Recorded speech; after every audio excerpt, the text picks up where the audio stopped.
Perfect. Again, welcome everyone. Thank you for joining us this evening for an accounting panel discussing career paths and work culture. If you have not already, please again scan that QR code to check into the meeting. If you selected joint event from Handshake, then you're already checked in, you're all set. My name is Dana McGrath. I'm an employer relations partner supporting SNHU Career Services for our online programs. SNHU Career Services is pleased to offer career education programming in this virtual space. Today, we welcome employers from various different fields, and they're going to discuss their key aspects of work and experience, and we have much to cover. So I'd like to request from panelists, we'll try to keep responses 1 to 2 minutes if possible, and that will allow us to preserve that time for the end of the session for student Q&A.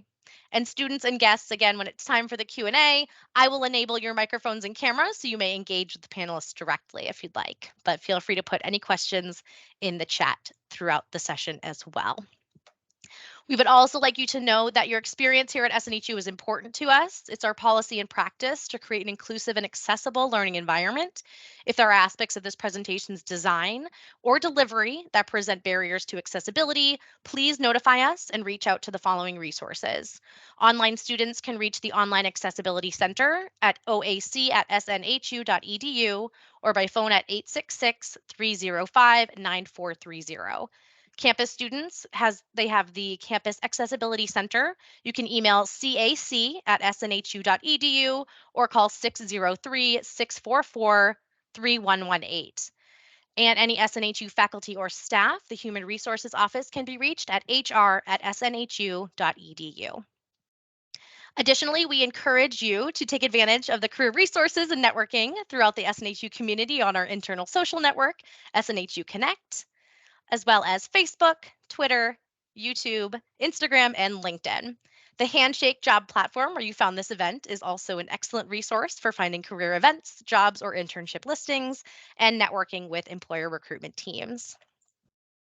Now, without further ado, I would like to introduce our esteemed panel moderator, SNHU Associate Dean Anne McLaughlin, whose professional, educational, and volunteer expertise provides a perfect balance to lead the discussion this evening.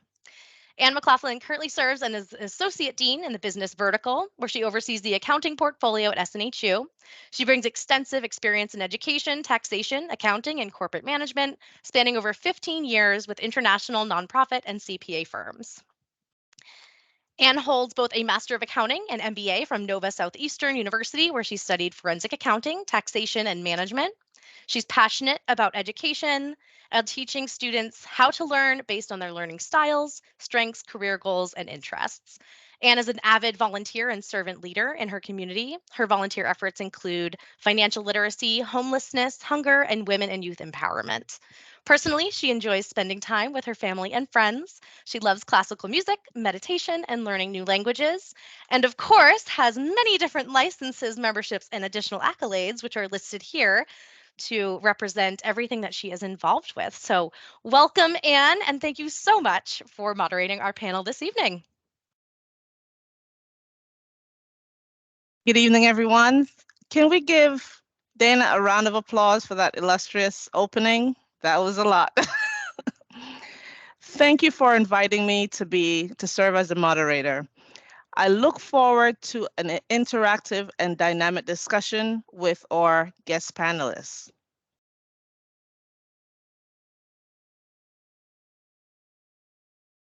And our first panelist is James Wiley. He's an entrepreneur, author, and educator. He's the founder and CEO of J.E. Wiley CPA and Associates, LLC in Atlanta, Georgia. He has approximately 17 plus years of corporate experience, including those with Fortune 500 companies, such as General Electric and Coca-Cola Enterprises. James, welcome. Thank you, Anne. And James, can you describe a typical day in your role as a CPA? Oh, I'm sorry. I wasn't quite sure when I was supposed to step in. So a typical day for me, day to day, I consider myself to be a virtual CPA. I'm a virtual coach CPA. I'm a virtual business owner, virtual mentor, instructor. educator. And so day to day for me could range anywhere from providing, consulting services for small business clients, preparing business tax returns, uh, preparing financial statements, and bookkeeping services. And aside from that, developing course curriculums with several colleges and universities, specifically Southern New Hampshire. I'm currently working with an instructional design team to develop advanced financial audit, advanced accounting information systems, and advanced financial reporting. And outside of that, I'm employed I work with Becker Professional Education, #1 CPA review course in the world. Basically conducting review sessions. After this session, I'm going to be teaching regulation, one of the 4 parts of the CPA exam, from 8 p.m. to 11 p.m. So it's going to be a long night. So Deloitte has partnered with Becker. Deloitte's #1 accounting CPA firm. They partner with Becker to in terms of making the CPA profession more diverse, is underrepresented. And so they've chosen me to take the lead and basically coach accounting majors at historically Black colleges on how to successfully pass all 4 parts of the CPA exam. I hope to share more information with you as we go along, and I'm excited. Thank you. Thank you very much, James, for sharing that wealth of information with us. We look forward to hearing from you the rest of the session. Meet our second panelist. James Madden is a special agent with IRS Criminal Investigation assigned to the FBI's Boston Organized Crime Task Force. He began his career as a U.S. Army Scout with deployments to Iraq and Kosovo. Following active military service, Special Agent Madden earned a bachelor's in accounting and an MBA from Boston area schools, and became an IRS special agent in 2016. Since becoming a special agent, he has been working a variety of white-collar crime cases involving tax evasion, money laundering, prostitution, illicit gambling, and embezzlement. James, very interesting work. We offer forensic accounting and fraud examination concentration at SNHU. Welcome. And James, describe a typical day in your current role as an IRS criminal investigator. Thank you, Ann. So that's the best part about my job, really, is there is no typical day per se. We are special agents, so we're law enforcement. We have a badge and a gun, and we go out and do search warrants, make arrests for all these cases that we work. But then that might be one day when you're out in the field doing field work, and then on another day, you'll be at your desk behind a computer looking at somebody's bank accounts, trying to track down the money and where the money went. So every day, there's always something different. And the best part about my job is you kind of choose your own destiny. You pick the cases that you want to work and you work them. So when I first started out, I was doing a lot of just regular pure tax cases, and now I'm into a lot more organized crime stuff, money laundering, embezzlement, things like that. So if you like changing things up and you don't like going in and doing the same thing every day and looking at accounts and sitting on a computer screen, but you are also very good in that area financially, then this might be a good job for you, because it's every day there's something different that you're doing. Thank you. James, I love what you said. There's no typical day in your line of work. Thank you for sharing. Thank you. Our third panelist, Jeremy Glines, has been with Southern New Hampshire University for 7 years. He began his career as a stockbroker for a small boutique firm in New York City. Early on, he developed a strong curiosity for the internal financial operations of an organization rather than sales of for sales of equities. So he accepted a position as a staff accountant, and he quickly realized the value of accounting can add to successful decision making and the success of operations in any organization. After completing graduate school and obtaining valuable experience in public accounting at a regional accounting firm, Jeremy worked as the controller for a distribution company before joining the SNHU accounting faculty full-time in August of 2015. And he serves at the university campus. SNHU has run the volunteer income tax program for over 20 years. Jeremy has been the SNHU site coordinator since he started teaching at the university. He has successfully run the program, and it has been a career highlight and an extremely rewarding experience for him. So representing another facet of the IRS, Jeremy Glimes joined us from our SNHU Physical University campus to speak to us about the VITA program.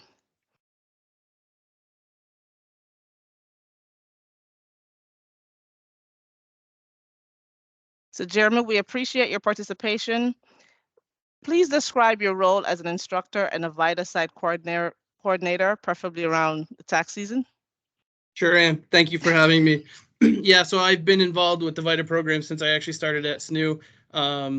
Currently the co-chair of the department, and then sort of volunteering as the site coordinator. So we physically run the VITA clinic starting in the second week of February, and we run it right through April. Amazing opportunity for our students. Basically, we're able to, through the curriculum, offer them effectively an internship where they are providing service back to the community by preparing tax returns for people that come to the university physically. They sit down, we walk them through their different scenarios, and then we prepare the tax return for them. Typical day for me is, all over the place. I'm in the classroom every day, and then sort of all of the stuff that goes along with that outside of the classroom as well. Lots of meetings, preparation for changes that are happening at the university. So I really appreciate you having me tonight. Thank you very much. Absolutely. And here's a quick fun fact. We're redeveloping the undergraduate, bachelor's, and the graduate accounting courses because the CPA is changing, and I'm sure Anna will be able to share more about that. So Jeremy is serving as a subject matter expert for us with having our own VITA program online. So thank you, Jeremy, for serving in that capacity. And then we have James Wiley. He's serving as well, redeveloping 3 courses in the graduate program. So thank you so much for being here. Thank you. And our next panelists, and if you haven't noticed by now, we have 3 Anns in the room. We have Ann Parker, I'm Ann McLaughlin, and then you have Anna, who will introduce next. So Ann Parker has served as Defensive Contract Audit Agencies, DCAA, so we'll mention that later, the Outreach and Recruitment Program Manager since 2021. Joining DCAA in 2019 from the private sector, Ann has served as both a human resource assistant and human resource specialist, and previously managed DCAA's centralized auditor hiring program from 2016 to 2021. Major career accomplishments include competitive selection and graduation from the Department of Defense Civilian Emerging Leaders Program, DCELP, and was also awarded Agency Level Clerical Employee of the Year in 2012, let's give her a hand, as well as Technical Specialist Employee of the Year in 2018. Anne lives in Massachusetts with her husband of 10 years, Bill, and they enjoy time with their first grandchild, Liam, as well as glamping, kayaking, and amateur photography. A DCAA auditor joined us for our alternative accounting career session in 2022. We are happy to have you this time and to share more about the work culture and career path at your government agency. And what are your favorite aspects of strategic recruitment and outreach for DCAA? That's a trick question, Anne. We talked about the day in the life, right? Everybody got the day in the life question. And, as strategic recruiter for Defense Contract Audit Agency, no one day is the same. And there's a lot of multitasking. I orchestrate, we'll take this fall as an example. I orchestrated attendance at 200 career fairs and events, recruitment events. And I have an army of 175 recruiters in the field from sea to shining sea. So again, it's a busy place to be. One of the very most important things I enjoy about my position here is really having interaction with people who are passionate about accounting, about passionate about their future careers, such as your students, and just having that ability to be the people person that I am. Thank you for letting me be here tonight. Absolutely, thank you. And our other panelist, Jessie. Jessie is the Director of Campus Recruiting at CLA, which is Clifton Larson Allen LLP. In her role at CLA, Jessie is responsible for establishing strong relationships with leaders and provide a guidance across the firm on the CLA campus strategy.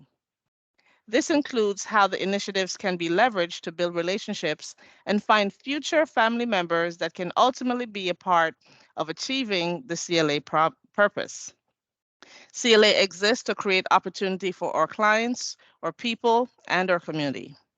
Prior to their current role,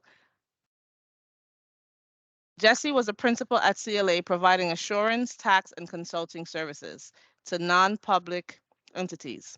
Jessie is passionate about helping students find their inspired career where they can be their authentic self.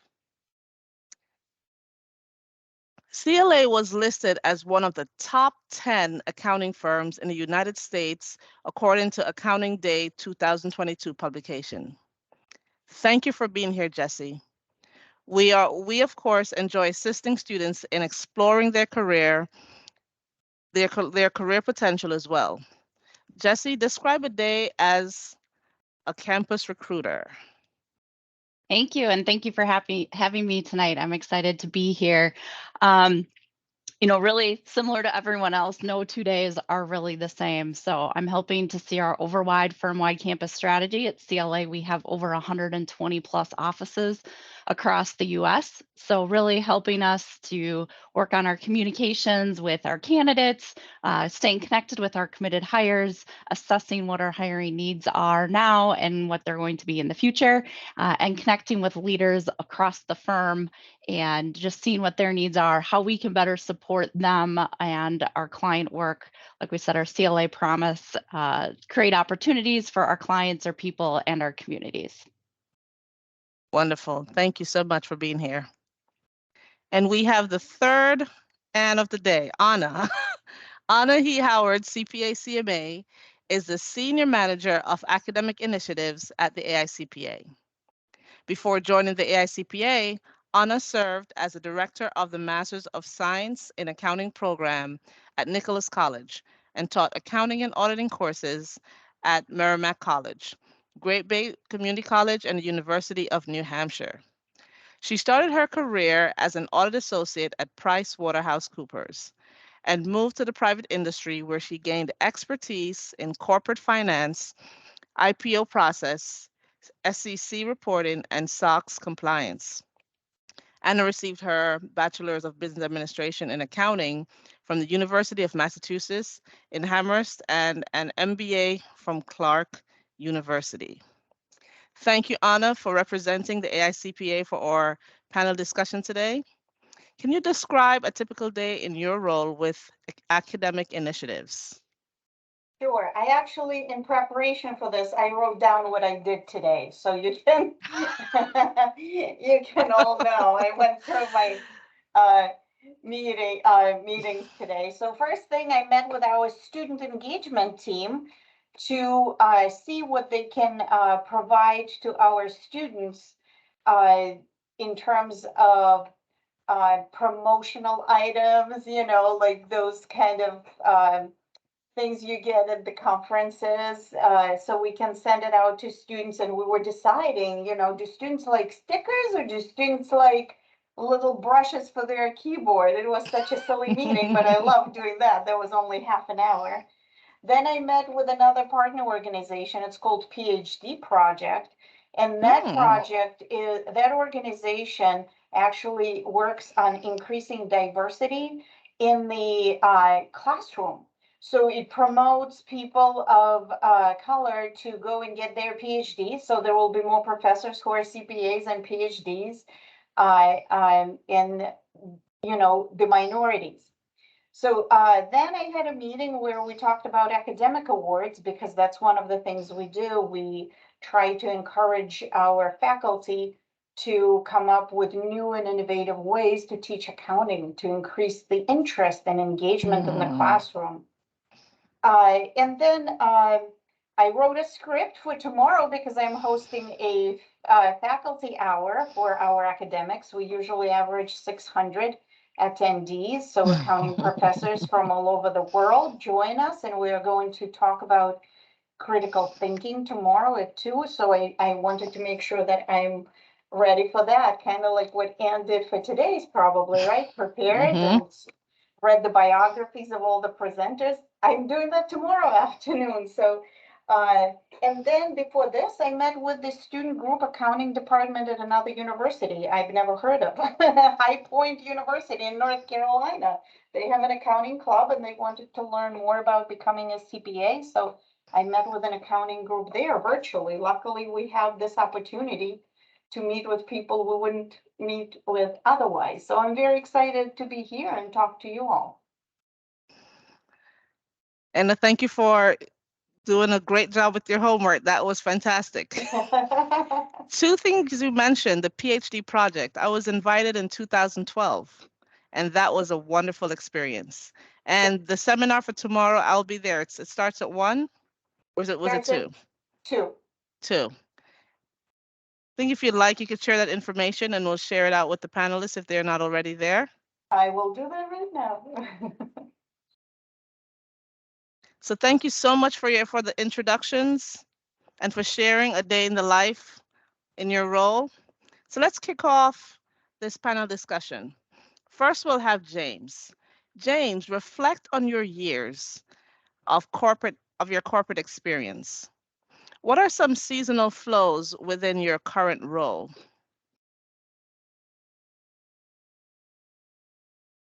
I think you're on mute. Okay. Okay, yeah. So my experience was with Coca-Cola. Initially, it started with General Electric. That was one of my goals and when I was starting out, trying to get that corporate experience, I wanted something that would jump out on the resume. So I started my corporate experience with General Electric and working on various projects, but I didn't have my CPA. So that's one of the suggestions I want to kind of pass along to the students, is that you get some sort of certification, whether it's a CPA, CMA, or EA, something that's going to set you apart. Because it wasn't until I got my CPA license that the floodgates of opportunity started opening. And so you fast forward since 1999, I've taught at approximately 70 plus colleges and universities, both undergrad and grad, developing course curriculums, and there's no one way, right? No one size fit all with the CPA, as evidenced by what we have on this panel today. So, but definitely getting that experience. But for me, that work experience, I've been teaching and educating and tutoring, so just trying to fit that into corporate America wasn't that match for me. And just want to tell the students also to make sure they follow their passion, not necessarily the money. The rewards will follow. So follow your passion, and like I said, the rewards will follow. But definitely, getting that work experience helps out a great deal.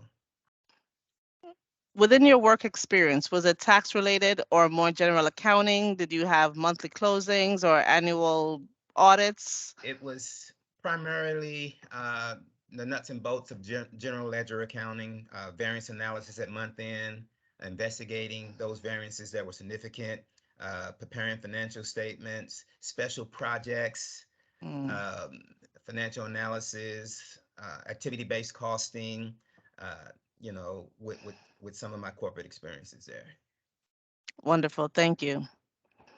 Jason, we have the same questions. Are there any seasonal workflows? I know your day is different pretty much every day. It'll be interesting to hear. Yeah, so I alluded to earlier that as a special agent, you sort of choose your own destiny. And what I mean by that is when you pick the cases that you want to work and you're out working them, every case is naturally going to have a peak and a trough. And you send out a bunch of subpoenas and get a bunch of bank records in, but that time it takes time for the bank to process all the records, or when you'll indict somebody, you have to wait for the court, and we know how slow courts can be. Mhm. So as a special agent, you sort of learn to juggle multiple cases. So instead of just working one case and seeing it through and riding out all those peaks and troughs, you'll be juggling 5 or 6 cases at once. And you'll send out a bunch of subpoenas like I mentioned earlier, but then once you do that, then you'll pick up another case and you'll start working that. So you can essentially do as much work as you want. There's never a dearth of people that steal or commit financial crimes. I will say that. So whatever work that you want to find, you will be able to find it. Okay, thank you. You're And I welcome. have the same questions for the recruiters. So we have Ann Parker and we have Jesse. How would you describe the work-life balance with accounting as you're recruiting? Let's start with Ann. Thank you. Actually, well, we just to sort of double back, the Defense Contract Audit Agency, we're a small agency under the Department of Defense umbrella, so a federal government agency, much like IRS. Mhm. It really depends on the actual type of work that an auditor is assigned to do. So we've got our classified, we have our incurred cost, different types of audits, but really overall, thanks to the way that the agency is structured and a teamwork based approach, the work is really relatively balanced throughout the year. So there is an occasional push to get audits done by their deadline. However, that's really not the norm in every day or a monthly or even on a fiscal year basis. So what does that do for work-life balance? DCAA employees essentially have very little peak and valley. So Mm. so little impact really. If there's extra work that's needed to be done and there's a crunch time, volunteers are solicited to work those additional hours to complete the audits. It's not mandatory for our auditors to work beyond 40 hours a week, and volunteers who choose to do so are compensated for their time. So it's a pretty even keel. And that's what we're committed to, is ensuring that our employees have that work-life balance. I'm coming from a tax background where you work 60 hours a week and your choice of Saturday or Sunday. So that's really important to hear now. So thank you for sharing. And it's important to all of us too. Now, don't ask the recruiter how many hours she works. Don't ask that question, but the auditor is 40 hours. Okay, that you. sounds good. Oh, Jesse? Yeah, well, we definitely have peaks and valleys in our company. I mean, we have a lot of different services that we provide. We're really well known for our CPA, the traditional audit tax services, but we have consulting, we have a wealth advisory practice, we have outsourced accounting, we have cybersecurity, digital, you name it. We have it across the board, but we definitely, a lot of our services and industry groups have the peaks and valleys as come with, reporting deadlines for companies, tax deadlines. We just got through a big extended tax deadline on Monday. So I love this question. We had an event with committed hires yesterday, and they were like, how do you stay sane when you're working all the long hours? And wellness is definitely a priority for us at CLA. We look at the physical, financial, social, and emotional wellness, and we know that everybody is on a different place in their journey. So we've, continued to enhance our offerings from like a benefit wellness perspective. We have great mental health hub resources for everyone. To me, it's really about communication too, communicating with your team, your supervisor, those you're working with. Like for me personally, I'm not in the office super early in the morning because that's my time. I go to the gym. That's what I need to be able to have my long work day. So it's also finding that balance for yourself, setting the boundaries, setting those guidelines, but communicating with people. And then some of the wellness offerings we have flex PTO. So we don't have a set amount of PTO time. We take what we need to get refreshed and recharged. We have to get our client work done or our day-to-day work done, but we have flexibility with that.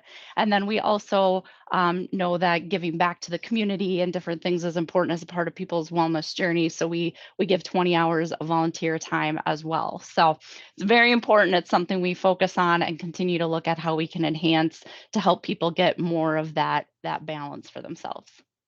Wow. Thank you, Jessie. Mhm. It's important. Anna, what role does the AICPA CIMA play in education of prospective accounting graduates?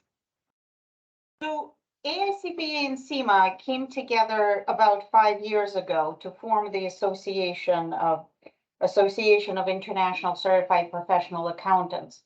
So this is a very large member organization. By very large, I mean the largest in the world for the accounting professionals. We have almost 700,000 members in 190 countries. So it's a truly global organization. And you can consider my team as an academic outreach. So they're professionals, right? And they're working CPAs, and they have learnings, and they have CPEs, they have conferences, they have small accounting firm groups, they have large accounting firm groups. But my job is to talk to the professors and to make sure that what I'm hearing from the profession, what are the skills that are needed, they're being taught in the classroom. Because Absolutely. as you probably all know, the what we were taught 25 years ago is slightly different, right? The world has changed, the business has changed. That means audit and profession and accounting profession has changed. We cannot be teaching the same thing we taught in 1990s right now, right? The accounting is a digital profession now. We cannot be doing the same journal entries in the green paper and doing the bank reconciliations. We need to understand how the system does bank reconciliations and has access to that system and how the internal controls work in that system. And when it's all automated, you have to be able to understand the systems. So this is my main kind of cry to the faculty, is that you have to bring the digital mindset into the classroom. You have to bring the digital skills. You have to bring data analytics mindset into the classroom in order to prepare the students for today's profession.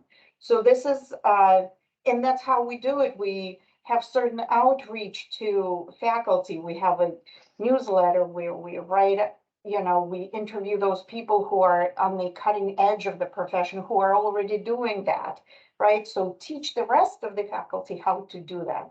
We bring them to the faculty hour, which is our monthly webcast. Teach the rest of the faculty how you do that. We go to conferences, like Ann mentioned, she goes to trade shows. We go to these, accounting professional conferences. Like summer is our busiest season. That was the interesting part from me. Before, for 20 years, my life revolved around year ends and quarter ends closes, right? So I knew that I'm not functional for January and February. There's no vacation there, and there is no vacation in March, and there was no vacation in July, and there is no vacation in October. I could take June off though, right? So it was very predictable. Now it's predictable in such a way that it revolves around academic calendars. That sounds good. Right? We are talking to faculty like, you're about to start fall semester. Use this case to teach data analytics, or use this case to teach cybersecurity. That's a thing that accountants do. Or use this case to teach about ESG, economic, social, and governance right? Objectives. So incorporate that into your classroom this fall. So that's kind of how we do the outreach. And one thing we encourage is student membership to the Absolutely. AICPA. It's free. Is that still we say complimentary, because complimentary free, that's good. Gratis, free, take it, whatever you want, whatever you want to call it. And thank you for mentioning that, because that opens a door for you to become part of the profession. You become one of those 700,000 members, right? Only other people pay $700 for that membership, and you come in as a student for free, and you have access to the same things they have access to, like specific webinars, specific, like if we sell CPAs, close your ears. If we sell you the cybersecurity certificate, right, for $400, we'll sell it to students at an 80% discount, because we want them to have the skills and start that. So that's important. That's right? definitely important. And also students can add that to their resume as well as a membership. So let's switch gears to students now. Let's talk about the top strengths of students. And this is a round robin, and I'll start with Jeremy. What are some of the top skills that SNHU students are developing to become more proficient accountants, whether it's in your VITA program or otherwise? You're on mute. I am on mute. Sorry about that. Yeah, so obviously acknowledging what everybody else said, where industry is really changing, and our firms and the jobs that are available to our students are changing as well. We really need to have some critical thinkers that are able to sort of leverage the technology that's available to be able to do the tasks that are at hand. Understanding that sort of the days of ticking and tying things are going away, right? Those are not really skills that are going to be leading the pack, right? And understanding that big data is out there and that analytics are going to be key. The technical skills are still really important, but to be able to relate those technical skills back to common terms and being able to speak to those things in a meaningful way is really where it's at, as far as the things that our recruiters are looking for from our students, right? And so we're able to leverage some really practical experience in the VITA program, and then the internships that we require our students to take, with the higher quality of education and the things that really employers are looking for from our students. Wonderful. So the question is, share your thoughts on a candidate's work experience, education, skills, or career goals. Do you think any of those carry more weight than the other? Work experience, education, soft skill, and career goals. And I'll take each person. I'll start with James, because you're doing the Becker review and students are getting certified to do accounting. And then Jason. Yeah. Great. Thank you. So I had my MBA when I was employed at General Electric, but I wasn't getting promoted. I was getting laid off. I had gotten laid off so much that I got laid off while I was on vacation. So I stopped taking vacations. But getting that CPA was a motivation for me, because it created a freedom. And I can't tell you how much freedom I'm enjoying today than I've ever enjoyed working for Coca-Cola and General Electric. Like I said, the opportunities, they're coming. I touched up on it a little bit with Becker partnering with Deloitte, the #1 accounting firm, and they reached out to me and said, we want you to lead the charge in helping to bring diversity into the CPA's profession. And I'm coaching schools like, they're wanting me to coach at these HBCUs. I just finished up a 4-hour guided simulated exam review session at Jackson State on Monday. And that was from 10 a.m. to 2, just to kind of give you an idea of what my typical day is like. On Tuesday, I'm teaching a 2-hour mini exam session in FAR, Financial Accounting Reporting, for Morgan State. And I got an email yesterday from Becker wanting me to coach NABA, National Association of Black Accountants, coaching them on BEC, Business Economic Concepts. So it just goes to show you, like I said, that's when the floodgates started opening. I mean, I was able to. I became a controller once I became a CPA. It's something about that certification. Employers see that, and so they find a lot of value in it. You know what, James? Thank you for sharing. You went from getting laid off on your vacation to like working with all these different schools and just leading the charge. I really appreciate that. Thank you. Jason. Thank you, Ann. So while we do have minimum qualifications to get the special agent job and apply, we have a minimum of like 15 accounting credits that you need. Having said that, I work with a very broad group of people. There's a bunch of CPAs that I work with, a bunch of people who have their JD law degrees, and other people with military experience like myself. So even if like with what James was saying earlier, even though he had the basic bare minimum, you do want to get something in addition, above and beyond that, such as like your CPA, to sort of set you apart, because we do get a lot of candidates who apply for the job, but don't let that discourage you from applying. It just means that when you do get the job, you'll be with a really great group of people who are competent, and that you'll be working with them. So like I said, I was able to get in because I have my background is in the military, and it's sort of like a law enforcement, but then I transitioned to accounting and doing that sort of work. So definitely look for things that sets you apart, like speaking foreign language, any type of advanced training that you can get. Like you mentioned, you have the forensic course that you do, Yes. where you can become, in addition to a CPA, you can be a certified fraud examiner or something like that. Thank you. So what I've heard so far is the CPA is the gold standard that set you apart. If you have other experience like military or any other experience that sets you apart, having a second language, that definitely helps. Thank you. Well, Let's hear I from. wouldn't say that, the CPA is the gold standard that would set you apart. It could be a combination of many different things that you have. We don't take the first 10 CPAs that apply. We look at each individual candidate on the whole, and try and to judge them that way. So basically, the 15 accounting credits is sort of what you need to get into the door to have your application reviewed. And then from there, we'll look at other things such as a JD degree, CPA, military, foreign language, things like that. Wonderful. So let's switch and go to Anna for a minute, because I know you have your CPA and CMA and you know all the different certifications. How will that help a student? And also, if you want to share any other information based on the question. Sure. Well, I agree with James. This is, CPA has been the magic key that opened a lot of doors for sure. I wanted to mention that SEMA part of the AICP and SEMA is the management accounting. So I often talk about the fact that CPA trains you to be this great technical accountant, and I was good little auditor. And when I left and went into corporate world, and because I was so diligent and I knew technical accounting so well, I started getting promoted. All of a sudden, I found myself in these board meetings where people were talking about the strategy. And, should we go there and should we go there?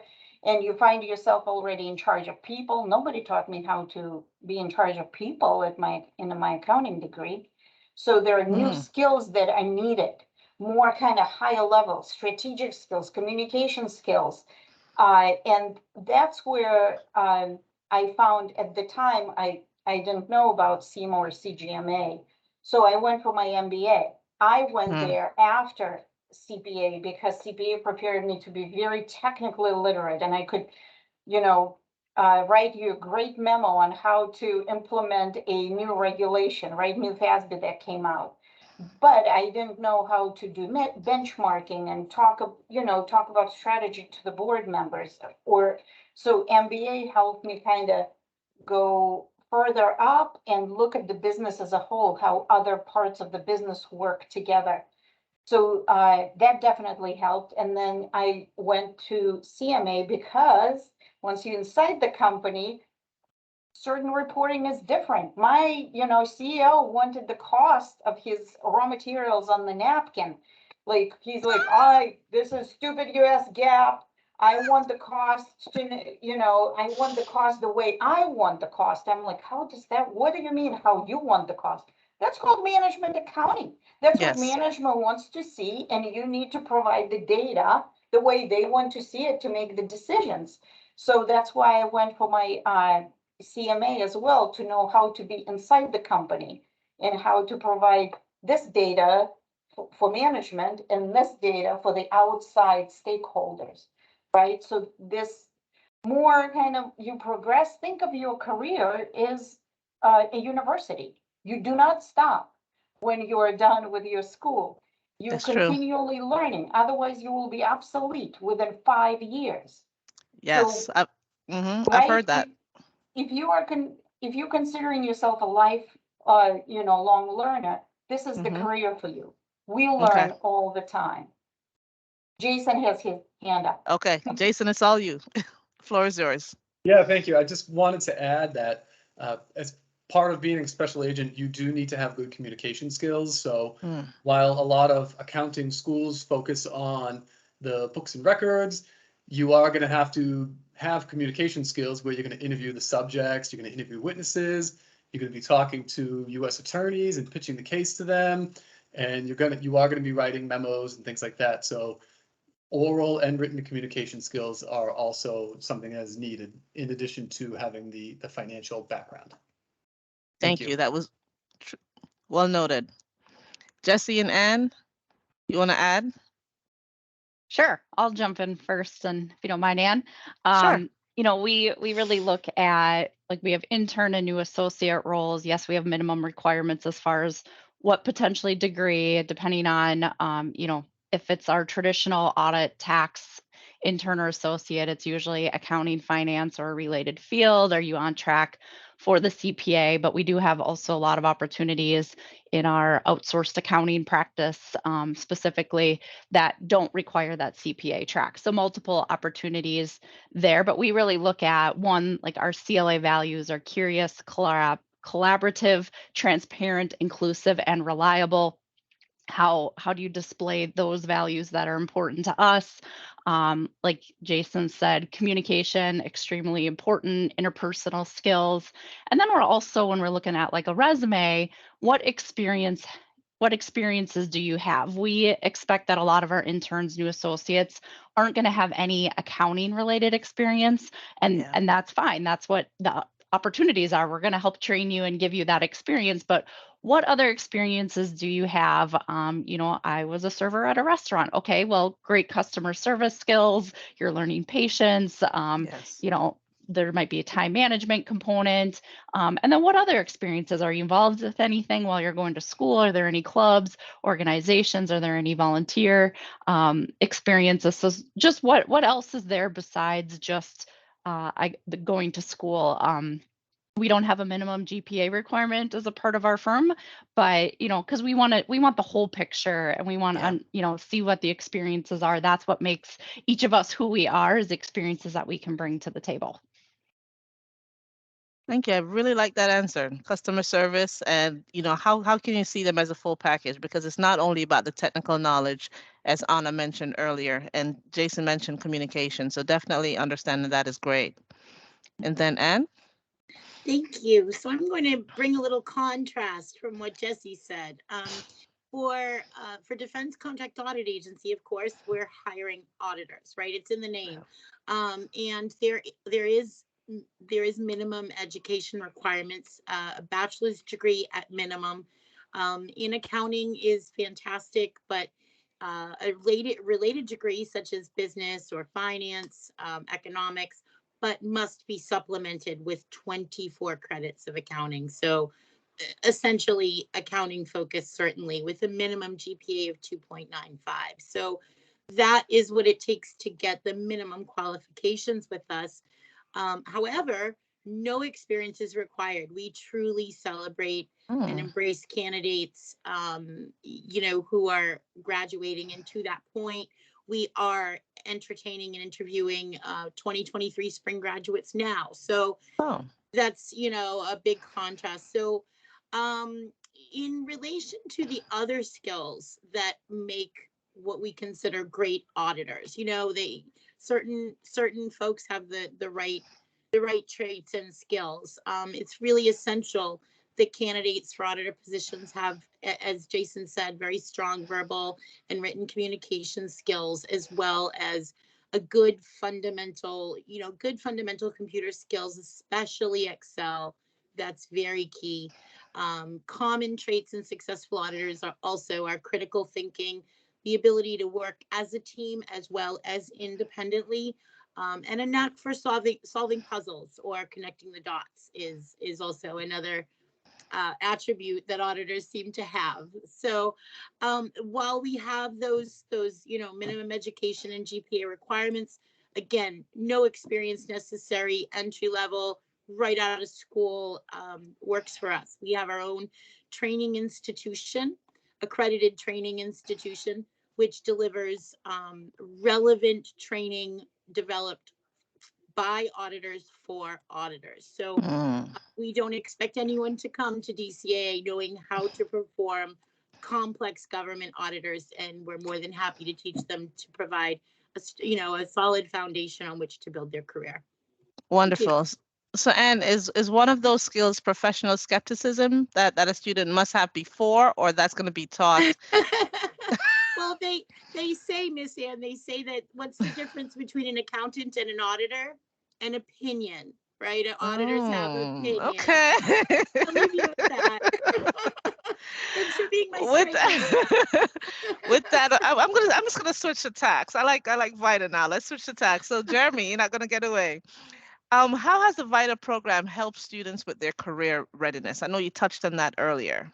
Yeah, that's a really great question, and a lot of the a lot of the conversation has revolved around communication and sort of those softer skills besides the technical skills that are out there, right? That's why we really love the VITA program here. We are able to get our students in front of live people and actually prepare their tax return for them, and then look them in the eyes and communicate their results to somebody, right? So it really gives them a nice opportunity to practice those skills, be able to speak to the technical elements that are in the tax return, and then communicate those results back to the client. And it's in a nice, comfortable environment, right? We're able to sort of provide them a little bit of a springboard to get them some of those skills under their belt, right? I mean, in these days and ages where we sort of stare at our cell phones all the time, to make them put that down and then sort of really speak to a client face to face is huge, right? And so we really do see that pay off pretty tremendously with a lot of our students. The service element is enormous as well, right? All of the companies that I've ever worked for required us to do that service, so we're able to get our students some practical service give back to the community before they've even started their careers. And so building the VITA program right into the curriculum, it supports their growth, right? And so when we get them in front of some recruiters, most of them are able to speak to a lot of the work that they've done and find success getting that first job. VITA has this, so thank you for that presentation, because the VITA is called the Volunteer Income Tax Program, and that's a special place in my heart because I am an enrolled agent. So I've been doing taxes for 20 plus years, and I ran a VITA site here in Florida. And during the pandemic, we helped so many individuals complete their taxes so they can qualify for the stimulus and just to be above board. And we had a couple of students that they got recruited by the IRS, so they were able to get jobs right away. So that's good. So as we close out our panel discussion, we're going to touch on DEI. And Jeremy, I'm going to go back to you. How are students introduced to DEI during the VITA process? Yeah, that's a great question as well, right? And so the program is really designed for low to moderate income taxpayers, right? So right away, when we put students in front of some of those taxpayers, they are looking at items that they wouldn't normally see in the classroom or even in some of the internships that we require that they do, right? And so things like earned income credit and typical things that you'll find on lower to moderate incomes are not going to be the same that you'd find on some of the higher end tax returns where high income is sort of dictated by, perhaps LLC work or higher wages or that type of thing. So right away, that's a springboard for conversations that really speak to classism and those types of initiatives. And very specifically in the program, part of the process of the intake process involves some optional questions that speak to ethnicity and race.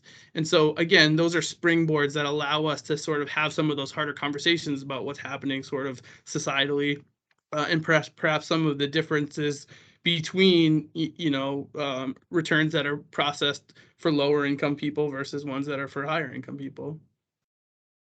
Wow, thank you.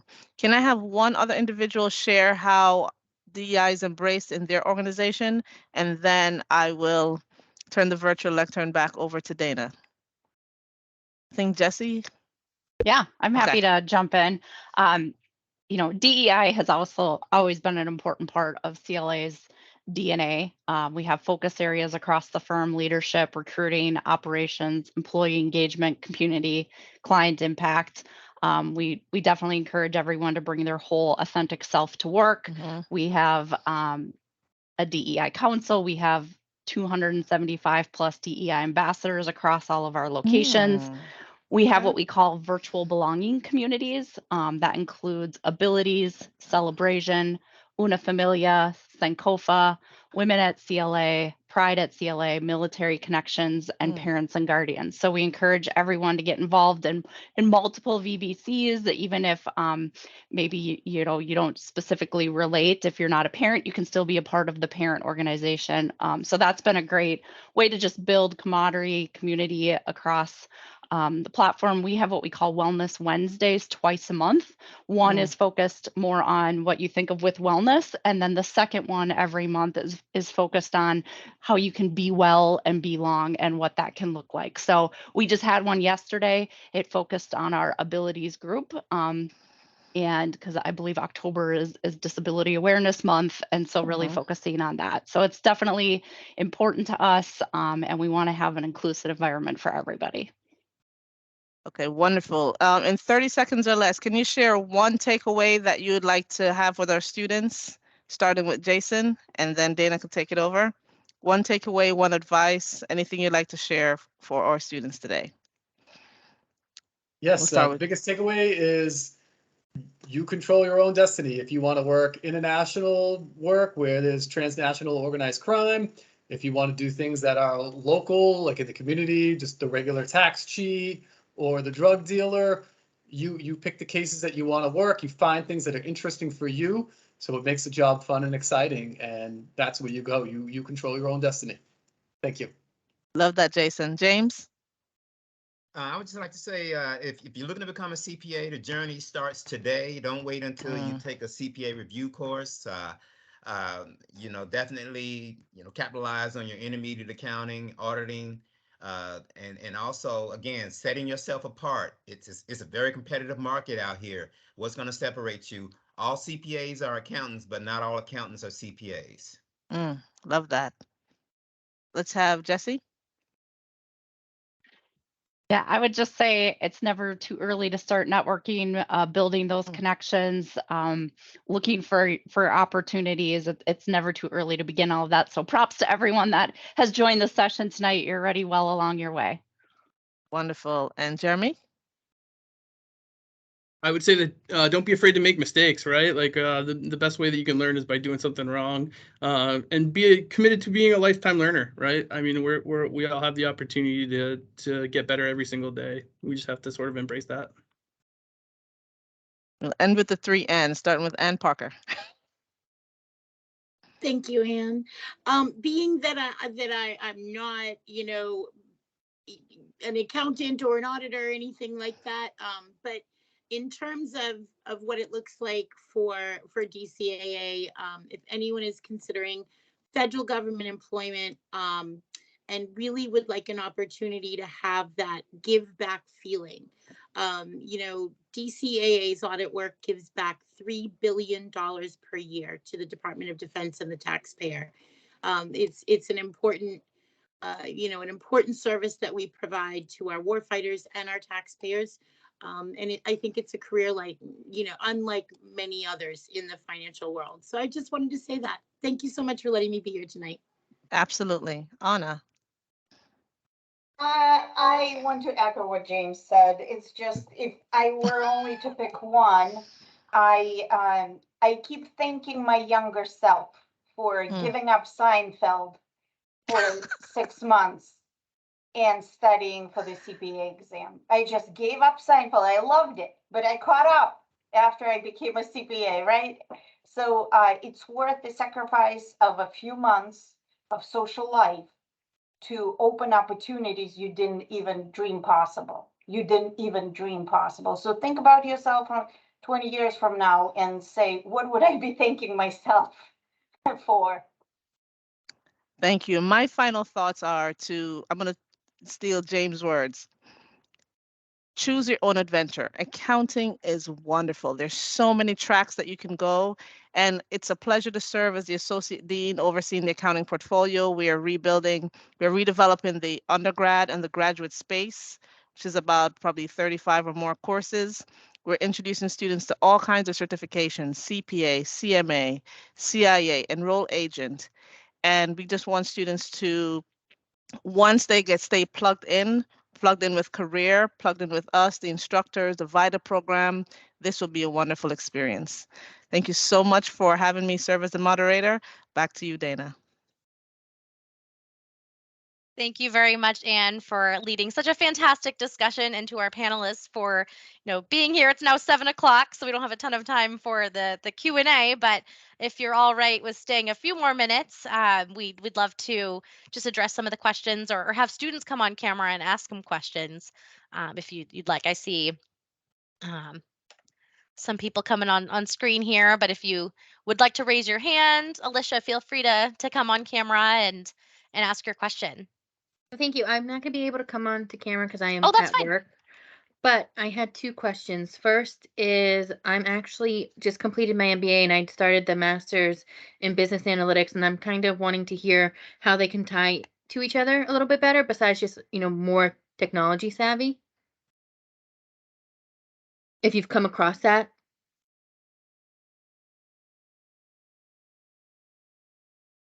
To the panelists.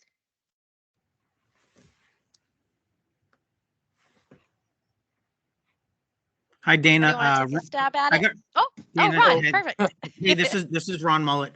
I'm a supervisor in IRS criminal investigation, and I'm super interested in finding that unicorn of a person who is both interested and skilled at accounting as well as data analytics. We have an applied analytics section, which goes through reams of volumes. You can only imagine what the IRS has access to, but through reams and reams of data to try to identify areas of non-compliance.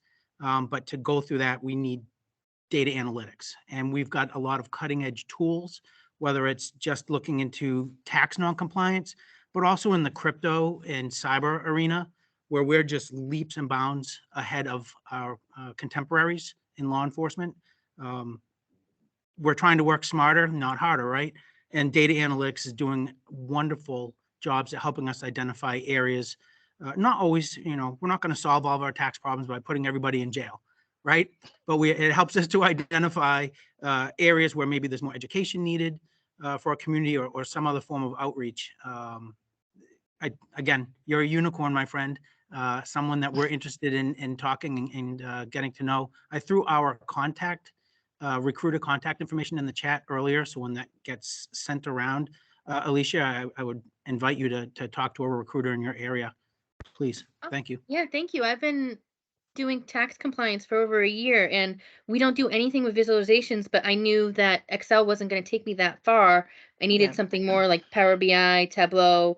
So I started the master's in business analytics, and the company I'm at, they don't really do enough visualizations because I do internal controls, and they're like, well, you might not be able to use a skill. And I'm like, well, I did not do this degree not to.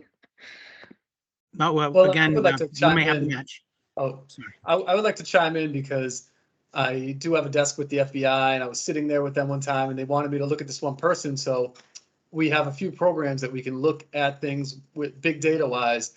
And I plugged in like a phone number, and it brought up this big, huge chart. And these other FBI agents were like, what? So we definitely do a lot of drill down using analytics to find hidden accounts, find multiple phone numbers associated with one address, or vice versa. So things like that. We have a couple different programs that we use And so we do need people to read and interpret them. Oh, well, thank you. Excellent. And we did have a question come through the chat, perhaps for Anna or for the IRS CI guests, but in regard to fraud or forensic examination kind of ability to do that, is that something that you can get before going for your CPA? There are several forensics. I will talk about the credential that AICP and CIMA has, Certified Forensic Financial Specialist, CFF.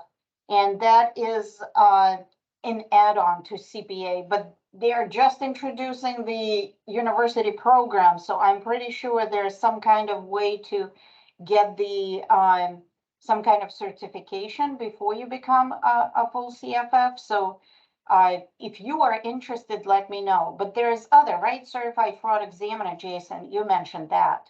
That's a different organization supports that credential, but it's out there. It's available for you. And we have the forensic examination courses at the undergrad and at the grad level as well. Excellent. And if anyone wants to jump on, I know, Anne, you answered that question in the chat about the DCAA offering remote positions. So, hybrid with the ability to work a lot from home and visiting sites as you're looking through those contracts, seeing the equipment. So, if Anne did share her email in the chat. So if you want to reach out about DCAA opportunities, feel free to reach out to Anne Parker directly. She is amazing. Those are the main questions. There was one more question about if a third language would actually be a benefit. If, you mentioned 2 languages, but would a third, help you stand out even more? That question was for me, I take it? I think so. I think you're the one that messaged it, Jason. The more the merrier. I mean, if you can speak 3 languages, God bless you, So yes, that would be amazing. Well, like Ron said earlier, a unicorn, and we love unicorns. Perfect. And I see, Chris, you have your hand raised, so feel free to come off mute or, oh, there you are. All right. Yes, that was for you, because I'm involved with a lot of international relations. And so I'm in the process of learning a third language, which will be widening out my prospect of connecting with a different audience besides Americans.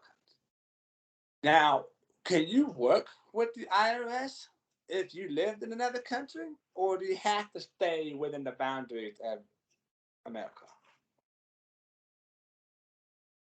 Well, you can, if you have a case that's international, you can for sure travel internationally and work with partner law enforcement agencies in other countries. But obviously you won't have the same authorities that you would here in America. So you're dependent upon the law enforcement agencies in the other countries. But Ron, who's got his beautiful face showing, he's been to England for work. He's been all over, especially cryptocurrencies.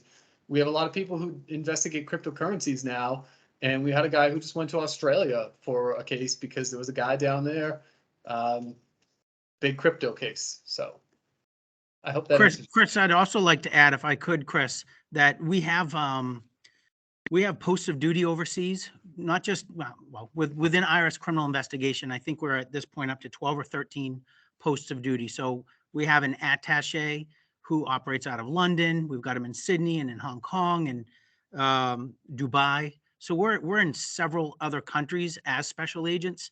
And that's just to cover the criminal investigative side. From Maine IRS, we have an international section that deals with international tax issues, and they're frequently involved outside the country or with activities out there. But the folks that really live outside the country, as you've asked, would what comes to mind is our folks at the embassy, the IRS criminal investigation attachés. Okay, thank you so much. You bet. Excellent. So I know we're now 10 minutes over, and I want to respect everyone's evenings here. So if anyone has any questions that you'd like to direct to a panelist after tonight, again, you can email me at d.mcgrath, and that's d.mcgrath at snhu.edu. I'll type it in here. Or a couple of the panelists did share their emails in the chat as well. So I will be sure to summarize everything and send out the recording to anyone that would like that, and the slides with the panelist background and companies and any emails that were shared for our early next week to alert everyone. So thank you again to our panelists, to our wonderful moderator, and everyone have a fantastic rest of your Thursday evening. Have a great one. Thank Thank you. you. Thank you, everyone. Thank you. Appreciate it. Thank Thank you. you. Good Bye. night.